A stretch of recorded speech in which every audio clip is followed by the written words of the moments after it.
Hello, everyone, and welcome to episode 105 of the Sports Daily College Basketball Podcast. I'm your host, Sean Vowells. We've got Joe Meade with me tonight. And, Joe, we are almost done with the round of 64. We've got a couple of the last games here on Friday night wrapping up, but we're going to go through some of the important ones. A bunch of lopsided games. But, Joe, the first game yesterday was one of the better games of the entire round here. We had Creighton playing essentially a road game in Lexington against Louisville, and it was pretty much Creighton's ball game the entire way. Ryan Kalkbrenner, Greg McDermott, and the Jays took down Louisville, and the Cardinals were a pretty popular pick here. So I don't think anybody was surprised that Creighton won the game, but potentially in the dominating fashion that they did. Yeah, Sean, I was particularly surprised that Louisville did not have as good a start as you'd expect, kind of riding the hometown crowd. I don't think that was the only factor. I thought Creighton allowed too much down the middle at first, but it did not matter. It was a complete annihilation from there. You look at Creighton, the obvious thing that jumps out to you is 11 of 24 from three. Now, is that going to be repeated against a bunch of opponents, particularly Auburn? I don't think so. But the manner in which they got these off, the spacing on the floor, to be honest with you, it kind of looked like Louisville gave up on Sunday night when they were given the 8th seed, which this result doesn't change my mind. They still shouldn't have. Yeah, and I thought obviously Creighton made some shots. Louisville really struggled with the drop. They didn't really have that floater mid-range game over Kalkbrenner that you kind of need to have. They tried running into him a couple times. Obviously, that doesn't work. And they weren't really able to muster a big enough comeback to make this thing interesting. I mean, this was Creighton's game pretty much from their spurt at the end of the first half until the end. I don't think Louisville got it to single digits, but it was an impressive win for Creighton and Greg McDermott. All right, up next, Joe, we have two Big Ten teams that were in action, and they were victorious. That theme is going to be pretty constant here as we get through the round of 64. We had Purdue holding off High Point 75-63, and then we had Wisconsin making quick work of Montana. Joe, potentially Purdue took a little bit too long to shake off High Point, but pretty good performance from Wisconsin on the short rest. Yeah, Wisconsin, I think for a while they outplayed Montana, and you were just waiting for them to pull away. Luckily for them, they just needed like 1-9-0 stretch at the beginning of the second half to do so. I think this game kind of proved what we admired about Wisconsin all year. They're a lot better at scoring than they were in years past. Frankly, I don't think this is one of their best teams on paper, but what they do when they're on makes them really hard to stop. You saw that on full display when they took down Michigan State in the semis of the Big Ten tournament. We've seen it most of 2025. I think ever since that little 3-game skid in December, they've been probably the best team in the conference. One of the top two teams in the conference. So for Wisconsin, I think the elephant in the room is just going to be getting past that second round. I don't think the season should be highlighted by beating a 14 seed in Montana. I do think it's getting to the second weekend and playing someone who, frankly, I think is the scariest 6th seed in this tournament at BYU.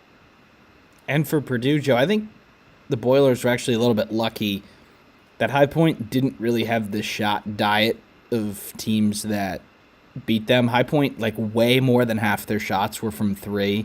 And we've talked about all year of how bad their defensive or 2-point defense is. They didn't take a lot of them. So Purdue was able to get past them. A tough day at the office for shooting for High Point, but the Big Ten gets through session 1 on Thursday at 2-0. We had Houston and Auburn win their 116 games. Auburn took a little bit to shake Alabama State. That was a game at the end of the first half, but a quick run, I believe it was 10 at halftime, and then they never looked back from that. But Joe, Thursday, session 2, game 2 is our first upset of the day, and it was Will Wade and the McNeese State Cowboys taking down Brad Brownell and Clemson amid some links to other jobs, a big contract extension for Brownell, and it's Will Wade and his Cowboys that get the job done here. Joe, this score To, was very much a fake score. They won. They only won by 2, but they were winning by 22 at one point in this game, and never really in serious doubt down the stretch. And we got our first upset here. Very impressed with McNeese. yeah, shot. I was super impressed with McNeese. The one thing that I really admired about them was Will Wade. I've never seen a coach openly acknowledge to the media. I'm sure like Dusty May last year did do it for FAU in the locker room. I think part of that was regret, but Will Wade definitely nothing to regret about this performance.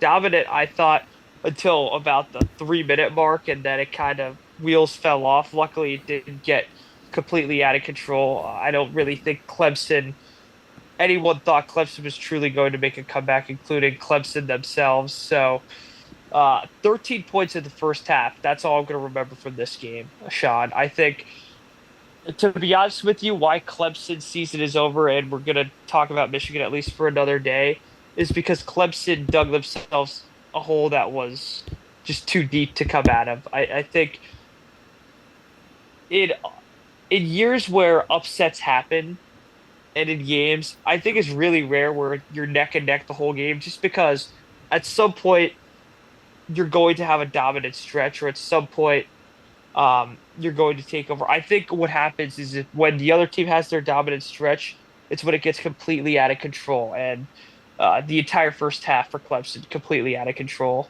And it just seemed like they weren't mentally ready to show up. This was essentially, other than a couple of rotation players, the same team that went to the Elite Eight last year. And they were just shell shocked at what was happening. They were getting open looks. They were missing very easy shots. McNeese was playing with confidence. And Clemson plays at least 2 bigs, sometimes 3. It was just a bad matchup for Clemson, and they dug themselves a huge hole. And they end up 9 of 30 from 3, Joe, but I think 7 of those were in the last 5 minutes. So the shooting numbers and obviously getting to 67 points looks a whole lot better than what it was. But NC State's going to have to wait a couple more days for the announcement because Will Wade and the Cowboys are moving on to play Purdue. So we had 2 more games in the second session, Joe. We had BYU beating VCU, holding them off pretty much the whole way. I think you said, this sets up a interesting matchup with Wisconsin. But VCU is a decent team, and BYU pretty much not dominated, but were solidly the better team from start to finish. Yeah, and again, credit to BYU because I don't think at the beginning they necessarily scripted in being probably that close, especially at halftime and whatnot. Richie Saunders 1 of 6 from three, but it's just the other guys picking it up. Richie Saunders being the most proud. Igor Demon really stepped up, 6 of 11 overall, 3 of 7 from three, and very good production for the bench, getting 26 bench points compared to VCU. I mean, I technically Zeb Jackson had 23, but I don't really consider him much of a bench guy. 4 points from their other bench players, VCU. I think BYU wasn't probably their best performance, but luckily for them, it was just enough to get across the line. I do think should they have a more explosive night from the three, 7 of 20, not even bad, but should they hit above a 40% clip, especially against Wisconsin, I think you could have a potential seed upset. I don't think they are a 1.5 point underdog right now to the Badgers. I don't think um, it's a game necessarily where everyone is putting their money on Wisconsin. And the last game of session 2, Joe, was really one that was probably over the quickest of any of the games in the round of 64, and that was 8-9 Gonzaga. 8 Gonzaga versus 9 Georgia. It was 27-3 Gonzaga. Obviously, they ended up winning by a lot, but really the only takeaway here, Joe, is that this team was criminally underseeded, and they clearly were motivated enough to win this game by a ton. Georgia's a solid team, and Gonzaga made them look like a mid-major. Yeah, I believe there was meme going around when it was 27-3 Gonzaga, and at that point, let's face it, Sean, unless you had some kind of crazy spread or backdoor cover or whatnot, it was.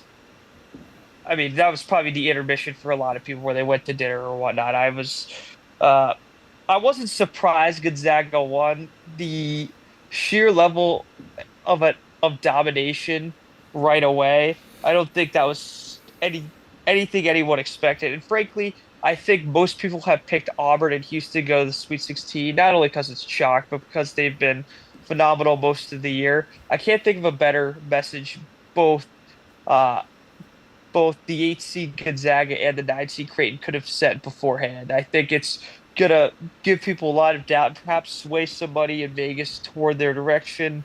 Not that that really affects the game. I just really think Gonzaga. You look at them; they're an older team as well, Sean. This isn't a typical, um, you know, Khalif battle. 24 points. Uh, EK 13. Hickman Nemhard. Nemhard. What's funny is only 3 points for him did not even matter. I don't expect. My bold take for tomorrow, Gonzaga versus Houston, is that Nemhard will have more than 3 points. Just going out on a limb. And they Georgia had been like off the bubble, out of the field, and then they played some amazing ball down the stretch to obviously get in comfortably at the 9. I think they won 7 games in a row in the SEC. So this was definitely not what they saw coming. And this is sort of what you have to do to teams that are hot. You kind of have to bury them. Because if you don't, and they believe, and then they scrape out a win. But Gonzaga did just that. And Joe, they've got something on the line tomorrow. They've got their Sweet 16 streak. 8 straight years that they've gone to the second weekend. And it's probably no tougher path than what they're going to have to do this year. But let's go to the evening slate here on Thursday. And Joe, we did have the Cal versus Bill Self game. We had Arkansas leading and in control for most of it. Bill Self throws a junk zone at Arkansas, stops the Razorbacks a little bit. Kansas takes the lead, and then some big time shot making from Janelle Davis. And Arkansas gets across the line here, where they will face St. John's, who we'll talk about later. But probably the best watch of any neutral game so far, I would have to think, in this Arkansas Kansas game. Yeah, whether you want to talk from an entertainment gameplay perspective and just sheer talent, I think this it sounds weird, Sean, because of what was on the line. It kind of felt like one of those fun non-conference games for a while, where you had a bunch of guys older. And for the first time, Sean, um, I'm gonna jump right into this. This is probably what John Calipari's missed since I think his last really good tournament run, in my opinion, was 2019, where Kentucky went to the Elite Eight. And this is what he's missed. A guy like Janelle Davis, someone who's a fifth year, been there, done that. A Jonas Adu as well, came up big, and it was his senior guys. I don't think Carter Knox and DJ Wagner did have some regrettable moments down the stretch. Didn't really need much from the bench. Boogie Flan was way over his 10 to 15 or whatever Yeah, the how heck about that? Calipari said. And he didn't even need to do anything too gaudy. I thought he took some crazy three-pointers that didn't go in. And it did not end up costing them. The other shocking factor in the shot was kind of Kansas's senior leadership letting them down. Hunter Dickinson, not great night from the field from him, 4 of 13, 1 of 4 from three. Definitely don't think Kansas wanted him taking that many three-pointers. AJ Storr is probably the one bright spot here, 15 points. Kind of glad to see him figure it out toward the end. Will he be a Jayhawk next year? You don't quite know. Is he going for the quadfecta for four schools in 4 years? But getting back on track here, Sean. Uh, Kansas, let's face it, this was probably the same story as last year without the crazy injuries. And to a degree, Sean, you take the injuries out, it's kind of the same story. Superb talent, superb on paper, high rate to start the year, and you couldn't help but look at them all year and just see a disappointing year in store. And I think last night was probably the appropriate ending. I don't think Bill Self's retiring. I don't think anything nuclear is going to happen. They have a really good recruiting class coming in. They have the number two or number one overall national player coming in, depending on whatever recruiting website you see as gospel. But definitely, uh, definitely want to flush this game, and certainly this year. It just seems like, there's some long-term stuff about Bill Self going out there and how, now that the playing field is a little bit leveled with NIL, he's not entirely as dominant. That argument was said of Calipari the last couple years, and I think this is a game that Calipari loses if he's at Kentucky. I mean, they were winning that Oakland game for most of it last year, and they kind of fell apart late. You're like, oh, here we go again with Cal, but his players, his seniors with tournament winning experience, Adu and John L. Davis, they won them the game, and they're going to be a matchup for St. John's tomorrow. St. John's did beat Omaha by 30, a little bit of touch and go there in the first half. I think they're up by 6 at halftime. They needed a sort of that early run in the second half, which everybody saw coming to shake them off, and they do. But the rest of this third session, Joey, had A&M holding off Yale. I thought this game was very similar to Yale's win over Auburn last year, where they kept it within striking distance and finally broke through late. But A&M learned from that lesson and did not let it happen. So A&M does get past Yale. Lightning does not strike a second straight year for the Ivy League team. And we'll talk about Texas A&M's next opponent later. But Texas A&M showed some leadership to get across the line here. Yeah, Sean, and I think one thing they did a really good job of, and I don't think it's just odd that he played at Baz and Bang for Yale. I believe it was two total points on the night. I think him and Poulikitis had to combine for at least probably 40, and because of Poulikitis 23, they only got like 63% there. I thought other guys on Yale played well, and I'm going to be honest, Sean, I didn't have much of an issue with Yale's performance. I thought they probably did enough to win. Should Texas A&M have a C minus to or worse night? Unfortunately for them, the Aggies, even though 12 of 21 from the line, 6 to 25 from three is not going to get it done. They were efficient enough on the boards. Very good from the two. Very good from the 2 point perspective. 25 of 35, and that's what got them across the line. They were efficient in 2 point offense, and they didn't allow the finer things, aka the free throws, to accost them. And getting Bezenbeg in foul trouble as well took a factor. And I don't think Yale.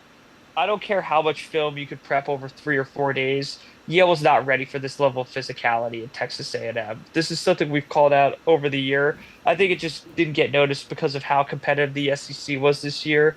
But in terms of an Ivy League fitting into this, I think they were destined for a rude awakening. Just how rude awakening, I don't think they were quite sure, and it showed up late in this game when A&M pulled away. I think A&M, you know, the Yale. I thought this was like a solid Yale performance. They only lost the rebounding by 8.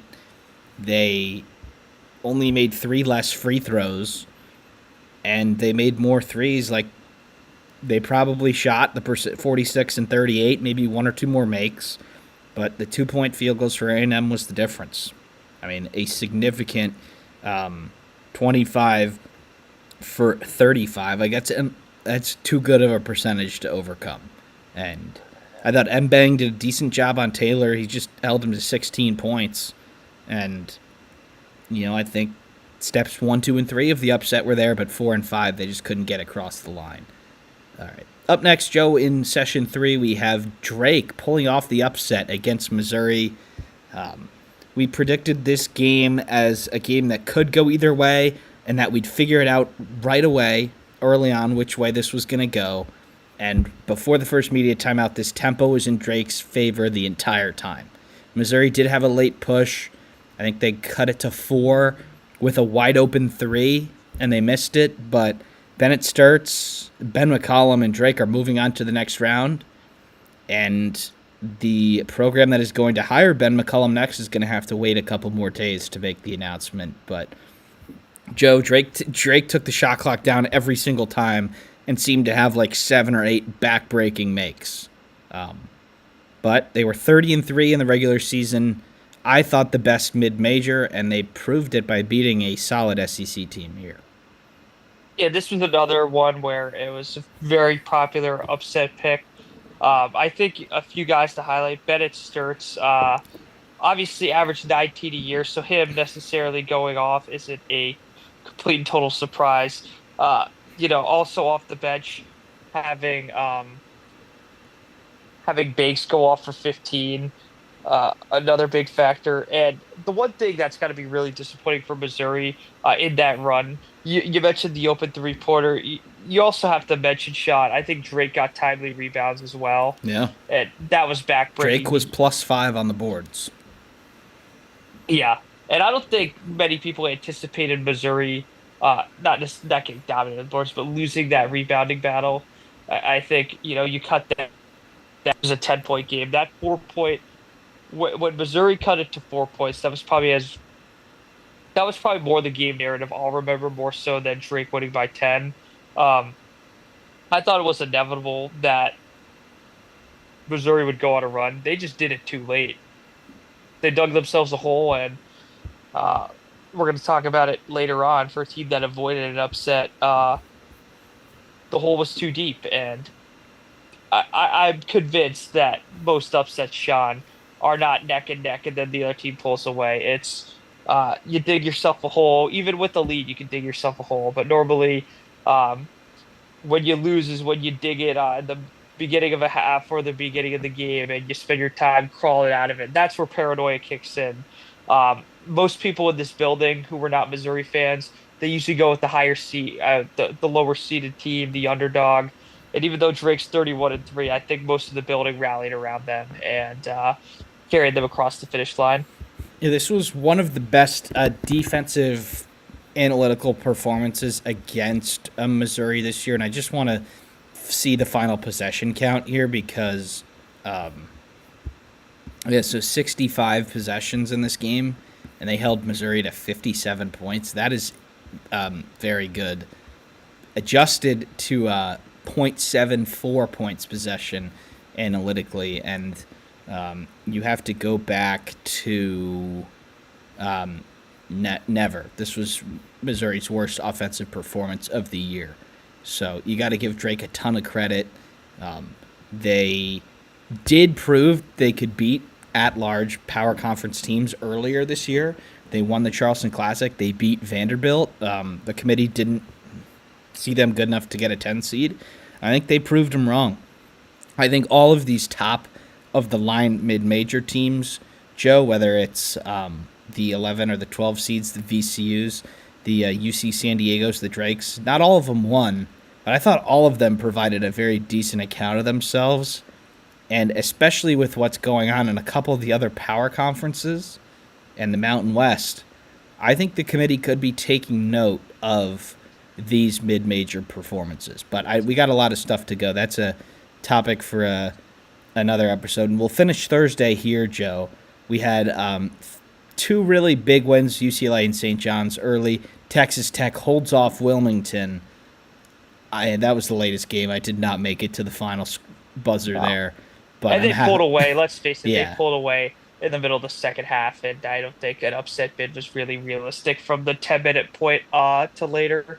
But the most interesting game of Session 4 here on Thursday was with your Michigan Wolverines.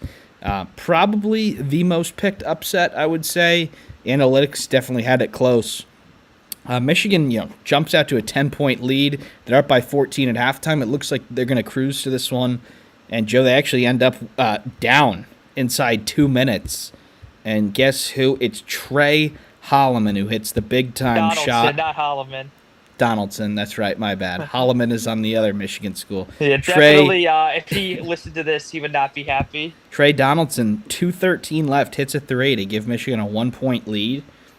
And just 2 more points for Michigan the rest of the way. But, Joe, this has happened a number of times for Michigan this year, and they keep finding a way. Sean, when Vlad Golda hit a free throw to go 15, I want it to be known, Tate Jones, Niwa Tate Jones, that is his name, from New Zealand. UCSD's leading scorer, very fun player to watch, even though he didn't necessarily.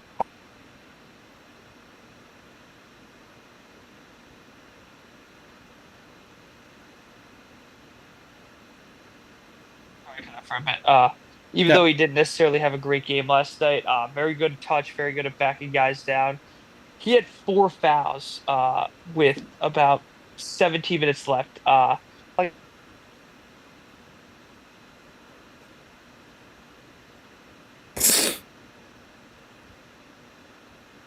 I'm not sure if we lost Joe yeah, again. you got me back. You're back. Yeah, I It see did, it. I think it's me, but I see it.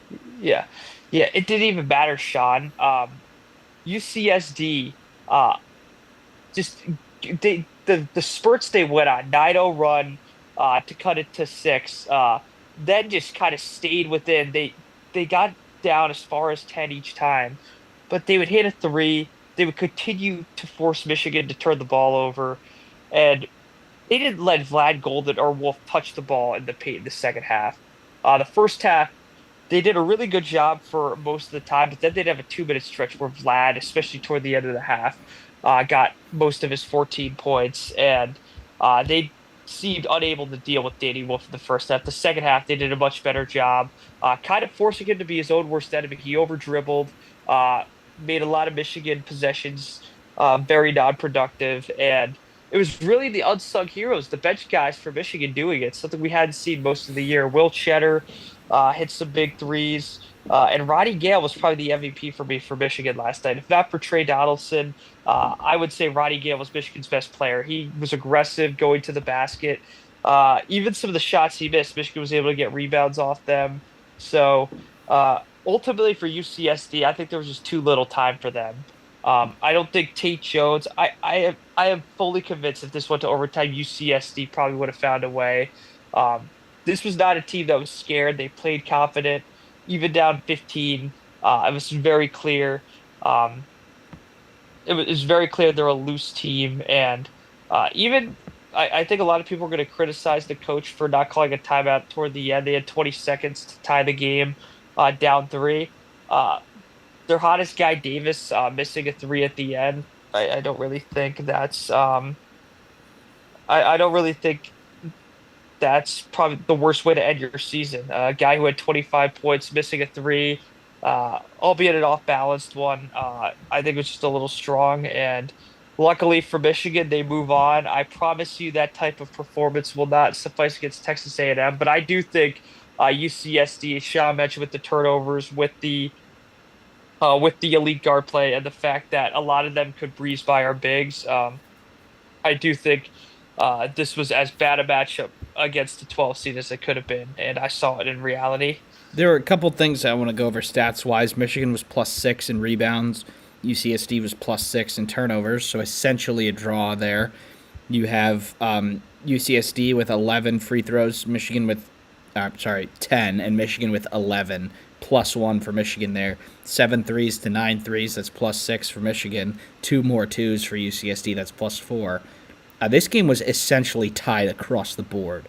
And I do think, Joe, that UCSD is going to be a little bit mad that they didn't play better. Because this team is better at shooting than it looked. And I actually thought they got better when Tate Jones went out and added with some Danny Wolf poor decision making. I think that's kind of what fueled their run back into the game.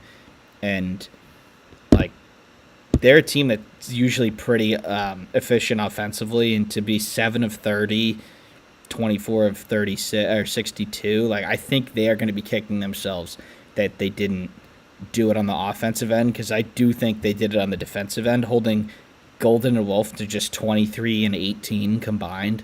I thought one of them was going to get that.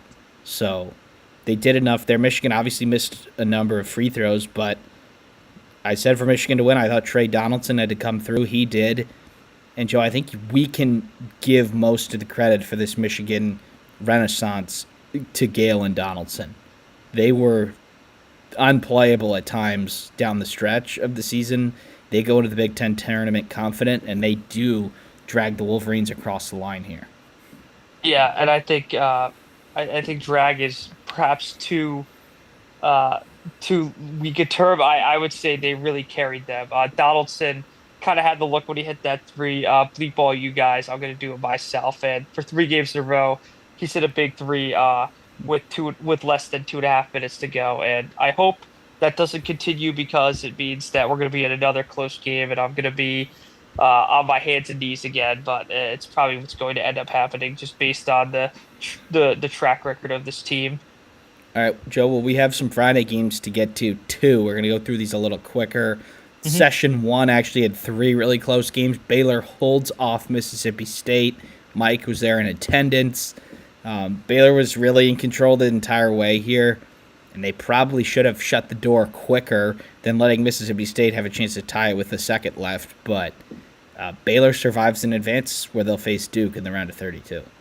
Yeah, what's funny, Sean, is we've seen teams, whether it was a Michigan, uh, definitely Baylor today, let teams back in the game and let them come all the way back. I don't think there was an example this round of it costing a team yet. Yeah, This was probably the closest. there's Michigan yesterday, and Baylor today, North Carolina today. Um, it these people, there's so much on the line for these kids and these players, and they're using so much energy to get back in the game, and oftentimes it's just not enough. Like, I mean, maybe 10% of the time in college basketball do we see teams come back and then power through and then keep going and get up 10. I mean, it's rare, but teams spend all their energy on the comeback and then they come up short. Yeah. And this is just another example. I mean, besides the 1 through 4 seeds, the top SEC teams, this probably capped the underwhelming part of the conference. Whether it was a Missouri, um, the one bright spot was Arkansas, believe it or not. There, obviously, at Ole Miss, we'll talk about in a sec. So, uh, second straight year, Miss State has a pretty good year. Ends up with the 8-9 game, and to be honest with you, shot it forward for the late surge. I thought in both years in a row, whether it was against Michigan State last year or Baylor this year, really did not play well at all. Since Chris Jans has been there, this is his third season. They've been either 21 and 12, 13, or 14, and they made the round of 64 all 3 years, and they've been 7th, 8th, or ninth in the SEC. It's pretty clear that that's just where Mississippi State is, and they have to find another level to get over the hump. This round of 64 hump has been there for a number of teams, not just in the SEC, anywhere, and it just seems like that's where Mississippi State is stuck at. All right, Joe. Well, game two of session one here on Friday was one that was not supposed to be all that close, and with 6 minutes left, the 15 seed Robert Morris had a 1 point lead. The Colonials from Pennsylvania, they had Alabama on the ropes there for a second, but the Crimson Tide, Mark Sears, makes some big time plays and shuts the door. And at the end of the day, Alabama avoids disaster. But Joe, watching this game, I thought there was a real chance that we could see some madness happen. Yeah, another guy I want to highlight too, Cliff Amori, ex Big Ten. Hey, he was the reason why they won. Yeah, 17 points, 8 of 8 from the field. I don't believe, I think he shot one free throw, but I think it's the unsung heroes for Alabama. That would be the theme of this one. Overall, I don't think there's too much to analyze. I thought they were pretty sloppy. I was not I was not overly impressed. Like turnovers 12, that's way too much against Robert Morris. And They the actually offensive lost the rebounding rebounds. battle. Yeah. Offensive rebounds, 16 for Robert Morris. I'm going to go out on a limb and say Nate Oates is not pleased with that. I don't think St. Mary's should provide much trouble. I believe Alabama's already 5.5 point favorites, but definitely a concerning trend should it continue. I'm going to give Alabama the benefit of the doubt. I don't think they necessarily got up for this game, and it really showed.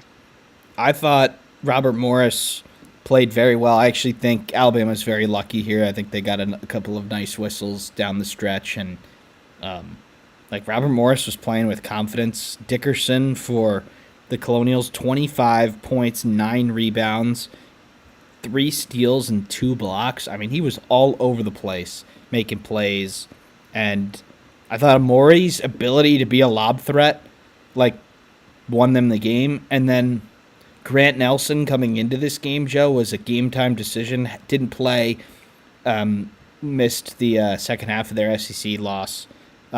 He didn't play in the first half, and it just seemed like Nate Oates was pulling a fast one on the media, and he wasn't actually available. And then at the under 8 timeout with this thing neck and neck, Grant Nelson checks into the game. And I mean, you have to trust him a lot to throw him in there, and I thought he did all right. 2 of 3 from the field, a couple rebounds, a couple. He had a steal. I think he had a couple of like really well defended shots, and you know that shows to me that Nate Oates was pretty worried at one point that this thing was going to be a game. It was, and at the end of the day, Alabama wins by 9, so they're not going to remember a whole lot more about this one. But we potentially had a huge upset early, but Alabama gets across the line. All right, game 4 of session 1 here, Joe, was the Mountain West Tournament champions Colorado State against the American Tournament champions Memphis. Colorado State playing great ball coming in, and they win 78-70. Base and with New Mexico won later today, but a tough couple of days for the Mountain West with both of their at-large teams, Utah State and San Diego State, losing by tremendous margins. But Nick Clifford and Nico Medved lived to fight another day, but looked like they were getting outplayed in the first half, but they shot the lights out early in the second half, and they just kept going until they found themselves winning at the end. But Colorado State, Joe, might be a problem. I think they are a problem. If you look at Memphis, Dan DJ, PJ Haggerty, and Colby Rogers, you see 22, 18, 18. You're thinking, man, Colorado State must have gotten run off the floor. The issue was the other support was not there. I believe there were only six. Yeah, I'm doing the math here. Only 11 other combined field goal attempts from other guys, meaning PJ Haggerty was 7 of 23 from the field, 1 of 8 from three. Certainly not an efficient performance for him. Not going to pinpoint him because the 16 turnovers is what did them in. Um, Colorado State, at the end of the day, shot so much more efficient offensively, and I think that's why Nico Medved's come up in a lot of these coaching searches. The first thing you hear about his style of play, very efficient offensively, very good at getting guys open looks, and I think it was on full display this game. 11 of 30 from three, um, getting guys like Kyan Evans in space as well, 23 points, and him. They clearly Memphis clearly focused on him and it opened up the floor a lot more for the Rams, and that's why they're moving on. And frankly, Sean, that's probably why they were favored. I think Vegas knew that this spacing was going to provide Memphis with a lot of issues. I don't know if they necessarily foresaw the turnover issues, but certainly that did not make this any easier for the Tigers.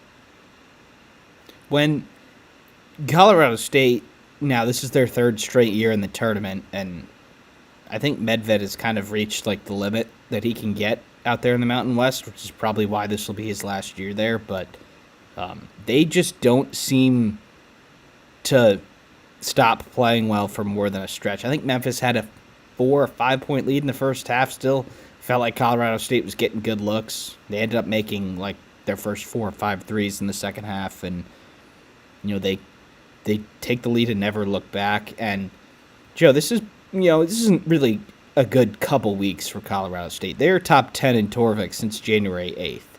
So conference play to now, they're playing like a great team, and they showed it today, deserving winners over Memphis, in my opinion. All right, we'll move on to session 2. Duke takes care of Mount St. Mary's. The only real note here is that Cooper Flagg was pretty much like full contributor today. Many were wondering why he was tested against such an inferior opponent, but they get him out there for 22 minutes, 14 and 7. Everything should be looking good for Cooper Flagg. And in this session, Joe, we had St. Mary's against Vanderbilt. The Commodores were leading by 7 at halftime, and for about 3/4 of this game, looked like they were in control, but the Gales shut the water off, hit a couple of big-time shots, and Randy Bennett and the Gales are moving on to the round of 32. This, to me, was probably the most stolen victory of the first round, but defense can do that. Yeah, Sean, and I think Vanderbilt is going to be pretty sick over this. AJ Hogard, 1 of 8.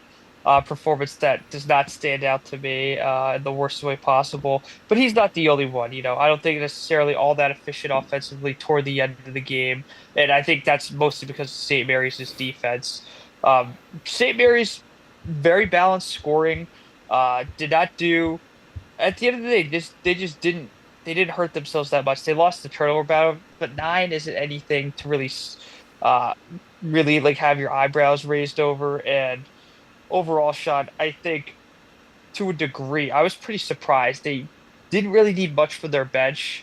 Only two guys really came off it today, and I think at the end of the day, Vanderbilt just missed too many shots to when St. Mary's went on this run, and I think this game could really be deduced to that. I'm curious to hear what your hypothesis is. I thought the tempo was very much in Vanderbilt's favor for most of the game, but St. Mary's slowed it down late. They kept Vanderbilt in the half court.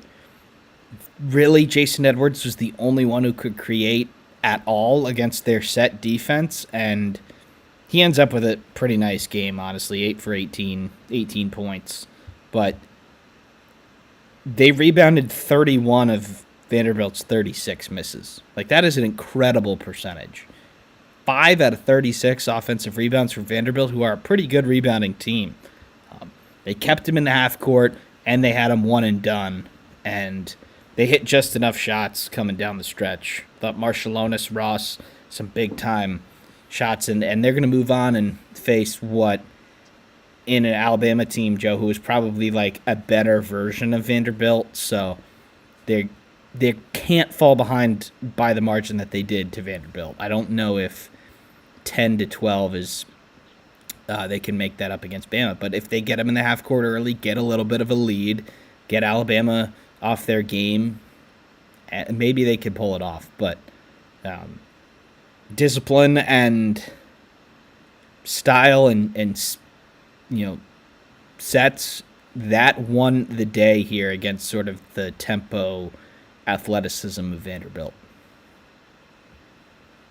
All right, up next, Joe, we had another one of those games where the team winning gave up a huge lead, and then ended up winning in the end. It's Ole Miss 71, North Carolina 64. Joe, this was awfully similar to North Carolina's ACC tournament semifinal loss to Duke. They found themselves down 22 early in the second half. They were missing easy looks. Ole Miss was making everything. They looked buried. They looked dead in the water. A late push made it 2, I think, and a couple of misses down the stretch there. And Ole Miss gets across the line 71-64. But what a great example of the whole season as a whole for North Carolina. They play very poor early. They have a great stretch of play against a good team, but ultimately it ends up being not enough. So Ole Miss and Chris Beard are moving on to the round of 32. Yeah, I think a win for Ole Miss and certainly a win for everyone who wanted North Carolina to not be in this tournament. I think uh, it should have ended in a blowout for that to really hammer it home to people. But regardless, just talk about Ole Miss here. Uh, the two transfers, Dre Davis, Sean Padula, they were by MVPs for Ole Miss, 20 and 15, 20 for Padula, 15 for Davis. 7 of 14 from the field for Padula, 6 of 9 for Davis.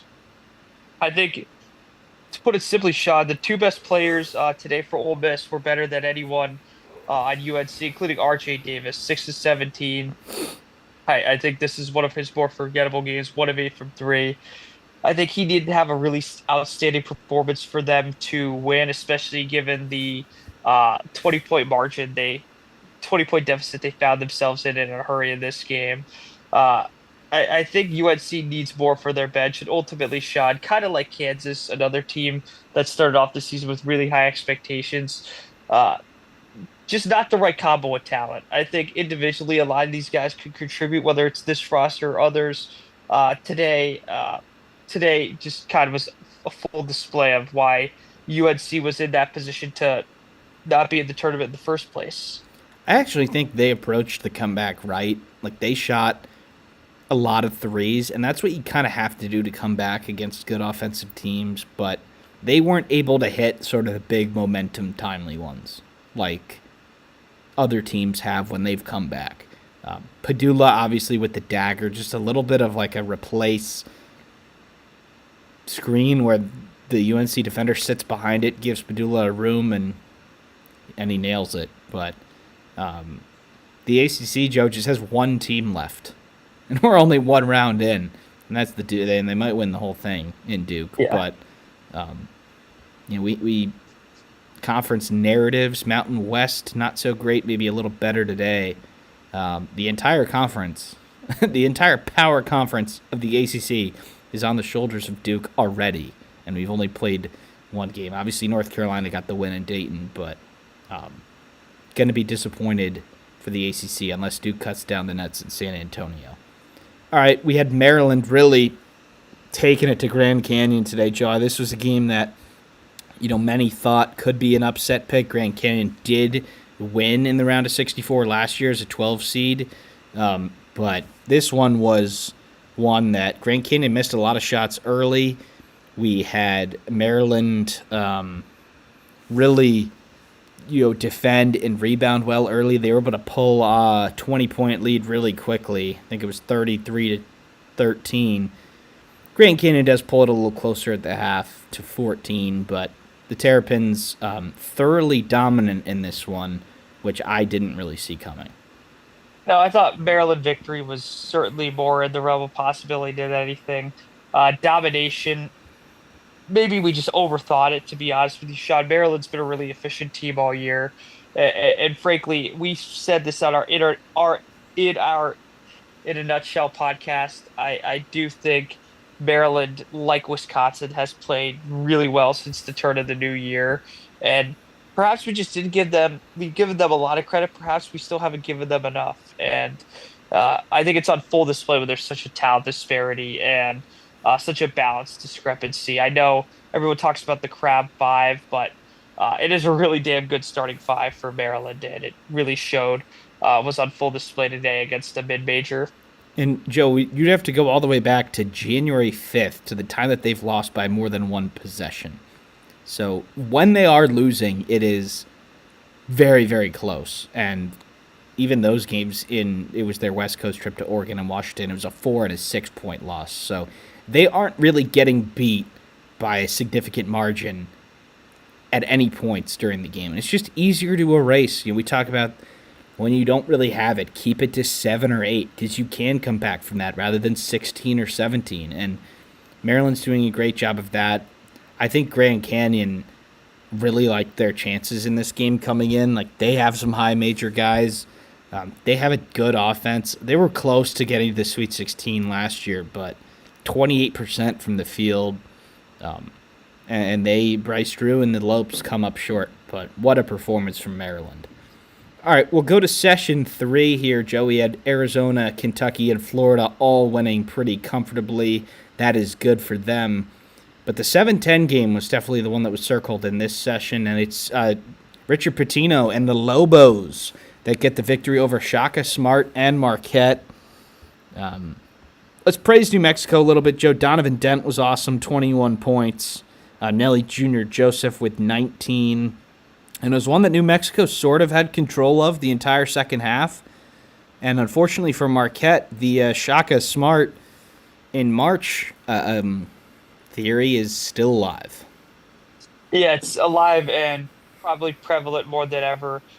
You look at New Mexico, and this is a team, Sean, we've called out all year. Ever since they won that game at UCLA, I think nationally we've always taken notice, especially after last year.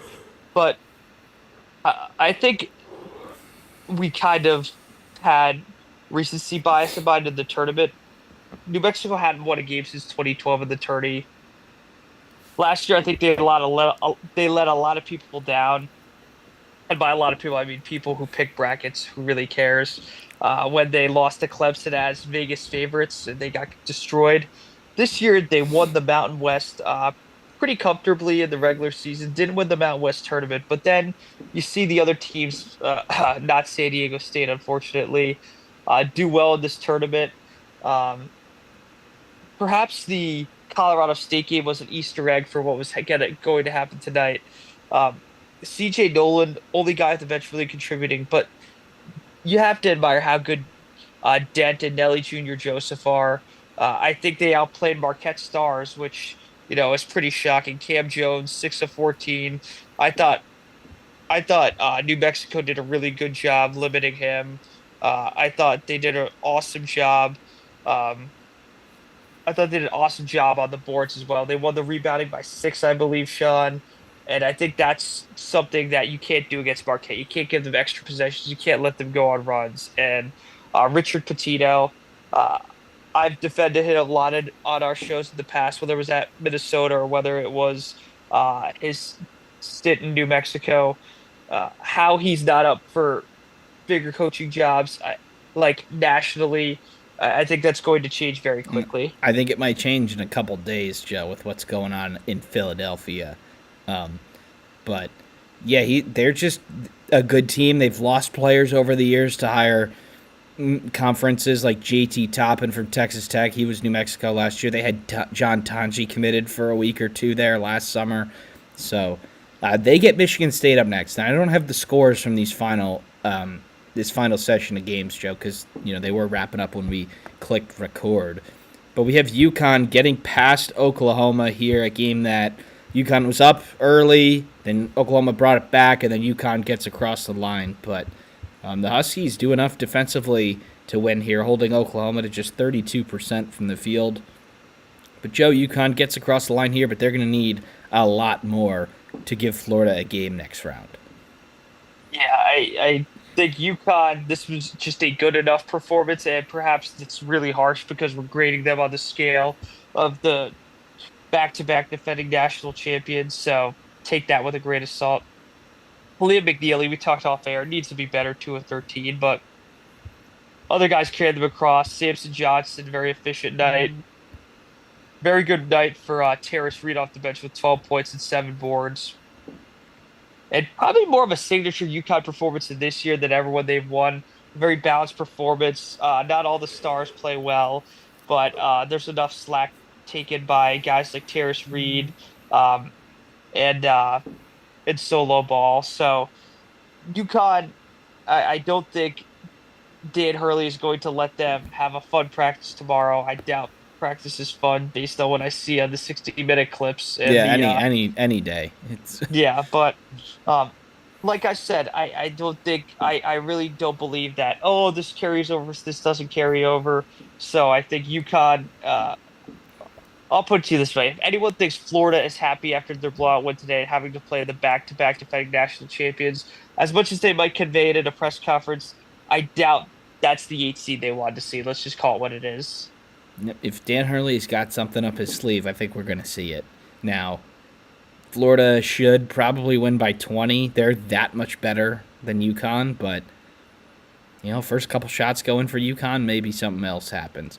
All right, Joe, game 2 here was Illinois and Xavier. The Fighting Illini get across the line 86-73.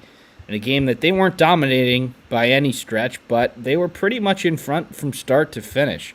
Will Riley with 22, Avicic with 20. They win the rebounding battle by 20. Xavier, a team that's playing really good ball coming in. And Illinois, for the most part, pretty solid victory. When Illinois isn't morbid from 3-point, they're an elite team. It's as simple as that. 12 of 30 from three.